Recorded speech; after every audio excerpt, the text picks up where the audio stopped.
Hello, everyone. This is One Day at a Time podcast. It captures the challenges we face daily and what we learn or not learn from it. My name is Uche Agbai, or Sensei Uche. Welcome. We are the wind in the sails of your business. We are your compass. Chart your course towards your targets. Africa Business Radio. Towards a profitable Africa.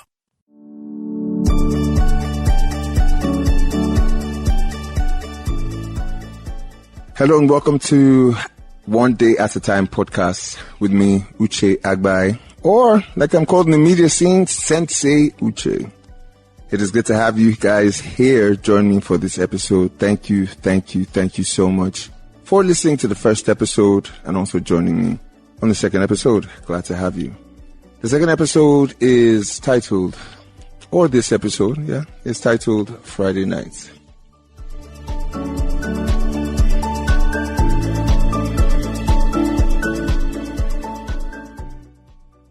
The emotions from this episode is already overwhelming before I even start to talk, because I'm trying to see how I can fit everything in a very fantastic sequence that would leave you to, understand fully what I felt on that Friday night. If any of you has done a research as regards who and, what I do, apart from me just saying it, then you know that one of the things I do is MC events as an MC, and also I hype parties as a hype man. So I'm an MC hype. Ha! Nah, that doesn't go. Yeah. And I do a lot of club hyping. That's club parties, Friday nights, Saturday nights, Sunday, can be any time of the week. But this was the episodes or the events that happened on this edition were on a Friday night. Yeah. Okay. So like every other Friday night, and this was when I had found out that I had a cancerous tumor in my nose, in my nasal area. I was still trying as much as I could to live my life as normal as possible. I was trying not to allow the thoughts of a cancerous tumor weigh me down and stop me from, engaging in life, being active, engaging people, going out, going to work. I was still working to a point, After I found out I had the malignant tumor, I still was going to work, communicating with my colleagues, communicating with my fans on radio, listeners on my Super Drive Time show back then. And I still was going out for events as a media personality, making appearances, red carpets, and also hyping at parties. Yeah.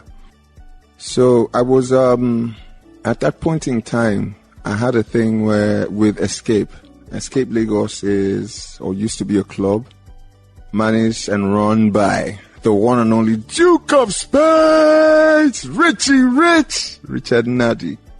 Richard offered me a management position then. He wanted me to come manage Escape.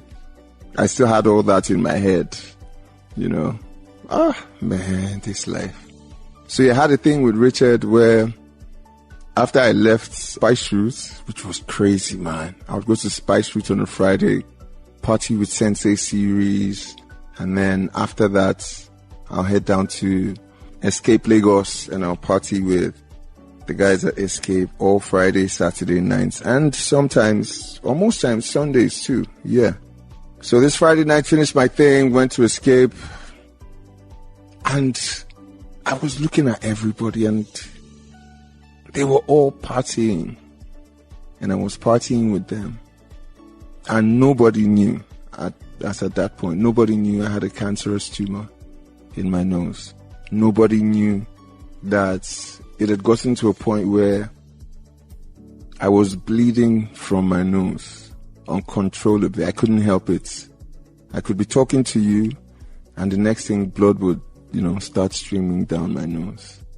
So I always had handkerchiefs and tissue paper in the car and in my pocket.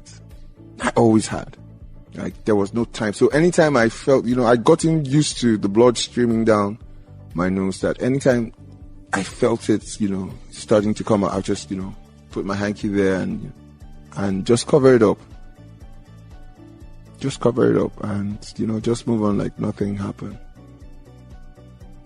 So I did that even at the club, partying, hyping. What's up, baby? How you doing? Are you ready to rumble? And watching everybody having a great time it brought so much joy to me, Even though in my head I was still battling, are you going to keep doing this? Would you, after a few months, not be here? But like I said earlier, I wanted to continue my life. I wanted to live life as normal as possible. I wanted to, not be seen as weak or sick, or I just wanted to experience every moment. Even more so because a part of me, even as much as I was positive and, tried to have a positive image or a positive outlook to everything that was happening with me, a part of me still felt, okay, guy, if you don't make it, if you don't live through this, don't you think you should enjoy every moment at least? Enjoy every moment of life that you have, every chance that you have to be with people. Man, I met some very, very, very wonderful people that Friday. I'm sorry I can't share their names because I don't have the permission to do that. And we had a great time. God sprayed money. See, all of my videos shout now. You get. Say, we don't do and sing. They collect the money, champagne, cognac, whiskey, and still had to deal with the fact that I had a cancerous tumor on my nose. So, what I'm trying to get out with this, and hopefully, that day, one day at a time, just made me realize that there are people that could be going through so much and be in the midst of people that are having a great time. You could be having a great time and still be going through so much and still, live the moment and still enjoy the moment and still enjoy every second of the moment. Did I want to be at home? No, I didn't. Did I want to be out? Yes. I like being out. I like being with people. So I partied that Friday night and I was going back home. Now note, as at the point where I had found out that it was a cancerous tumor in my nose, I had spent so much money, which also leads me to the point. Cancer is very expensive. It's a very, very expensive illness. And if you don't have people, if you don't have the funds, man, as in, I went broke. When I mean broke, I went broke going through that, trying to get myself treatment. Having done treatments here, this one, just sit under this and for a few seconds, 300,000. You do another thing, 450,000. And the money just kept going and going and going and going. So I was low financially at that point, but who would know? Nobody would know because I couldn't tell anybody. I didn't think I needed to tell anybody at that point. It was still between myself and my doctor and my family. Like, who would even want to help you? That was what I was thinking. Everybody get problems. Like, everybody has something that they are facing in their lives. No matter how rosy it looks outside, everybody is facing. That's something I grew up with. That's I don't want to say mantra. It's not a mantra, but it's a mindset that I grew up with and I live with and I, understand. So who would you tell? I was driving my car back home the early morning of that Friday, which is now a Saturday. I think about 4 a.m. on 3rd Mainland Bridge. And I ran out of fuel on 3rd Mainland Bridge. That's about 4 a.m. Do you know when my car stopped? And I think it's because I had a faulty gauge. I thought I had fuel, to be honest. I had a faulty gauge. And I lost the phone that I took that picture with. But I sat on the rail, the guardrail of the 3rd Mainland Bridge, and I actually thought of ending it. Yeah. I wanted to just lean back into the water and just forget everything, because at that point it was just too much. This guy, you get cancer. Nobody knew, of course, family knew. And I was going through so much. Don't do low. What's the point? Like, I was there and I thought of ending my life. I took a picture of my car. I need to go find that picture one way or the other and see the date. I'll mark that date as one of the days that, God intervened in my life. I looked into the ocean. I love the water. I love the ocean. I love nature. So I looked into it. It looked beautiful. The water did look beautiful, I won't lie. So why don't just, go into it, end it. I hate bringing people stress. I hate bringing anybody stress. I hate bringing stress to myself. So end it. If it was getting too much and it was something that I won't be able to handle, why don't you just end it? Because I was also afraid about everything going out in the open and what people will say in media. Sensei Uche, cancer, can't handle it, can't take care of it, Easily people just travel out of the country. Some people, not everybody. And they go have their treatments and then come back. What saved me? Really strange. Out of nowhere, a guy with a bike was riding past and said, "Bros, how far?" I was like, "I don't have fuel." And the guy was like, "Okay, give me keg."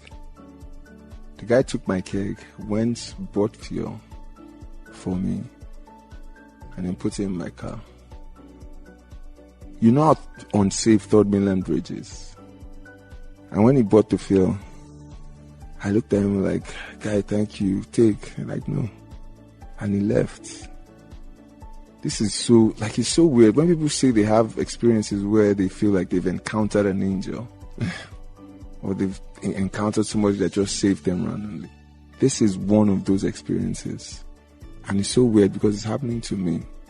Like that, when you sit on the guardrail, there was no atom of fear in my body as regards thieves coming. I know, no, all those ones don't even make sense to me at that point. Because I sat comfortably on, I think maybe that's one of the reasons why he even came to me. Because I was so comfortable on that guardrail. And I was looking at my car, I was thinking about everything. I was like, just go. There's no need to be here anymore. And that random guy, whoever you are, man, I pray you get to listen to this, or if you don't get to listen to this, maybe somebody tells you. I want to say thank you from the bottom of my heart. From the bottom of my heart, I want to say thank you. I don't know who you are, but whoever you are, may God continue to bless you and your whole family, your generation, man. Kids, grandkids, great-grandkids, your whole lineage. Because if it wasn't for you, who knows? I would have probably given up at that point because it just felt like it was a good time for that to happen. It sounds strange, but it felt like it was a good time for that to happen. The car stopping there, 4 a.m. in the morning, very, very few cars passing. 3rd Mainland, nobody's waiting because they just think, And then seeing somebody just sitting on the guardrail like that. Man, this guy drove up in silence. When some kind of silence just hits you. I was just driving in silence. I didn't understand what just happened. How that guy came out of nowhere. That was a crazy Friday night. So much emotions and so many different things happening. Me being in a place where people were happy and having a great time and partying. And being the one hyping and making them partying, giving that good energy and fun energy to every and anyone that, I came across that night. into the morning, and then having that, knowing at the back of my head that I was sick and had a cancerous tumor, and then having that experience on my way back home on 3rd Mainland Bridge, where I sat on that guardrail and contemplated ending my life. To anyone out there who, at this point, you're thinking that there is no way forward, or you have no more fuel to fire you up, may my words, the words that I'm speaking, I hope they can be fuel to you to continue. Listen, it cannot end here. And to be honest, it is a choice that you have to make.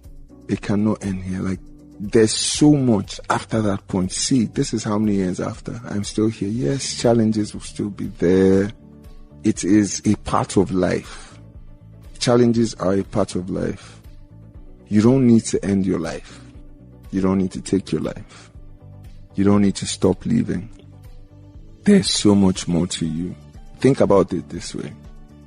When you fall sick, and I'm not just talking out of my behind here, but I'm trying to, give you an example.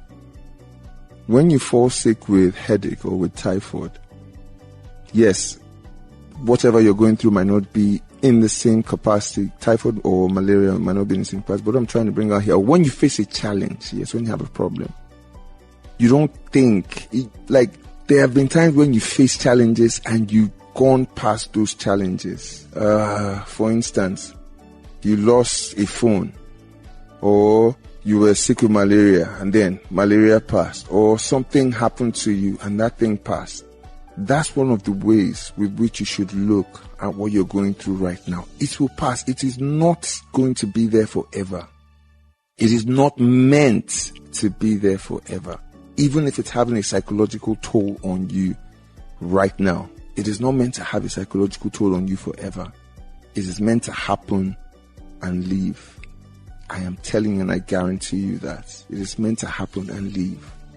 So don't get discouraged to the point where you can't take your life. You are better than this. There's more to this for you. There's more to life. You are stronger than you know. Believe me, people say, oh, Sensei, you have strength. I don't have any strength. I don't know anything. I don't have any. No. I'm not strong. I'm as weak as the next weakest person. But there is an inner strength that you have to seek out. You're stronger than you know. You can go past this. Okay? I'm not trying to be a motivational speaker right now. I'm just trying to see how I can help. There will be so much more of this down the line. And it scares me, to be honest. Yeah. So that was that Friday night. Let me just let you know, if this is your first time of tuning in, I am not the regular type of person. So you're not going to be getting the regular of everything. Okay? But yeah, that's how I could share it, and that's how I'm putting it to you. You are not alone. You are stronger than you know. Oh, man. With all that said, I have come to the end of this episode. I've come to the end of this episode. Yes, we have. We have come to the end of this episode, one day at a time. Thank you so much for tuning in. Thank you so much for, spending your time with me and listening to me share my journey with you and the things I learned and the challenges I faced through my cancer treatment. Once again, my name is Uche Agbai. Thank you. Thank you so much. Looking forward to the next episode. I hope you guys are looking forward to it also. It will be fun. It will be very crazy because I'll be having my doctor join me on that episode. Okay? So look forward to the episode. Once again, thank you for sharing your time with me on One Day at a Time.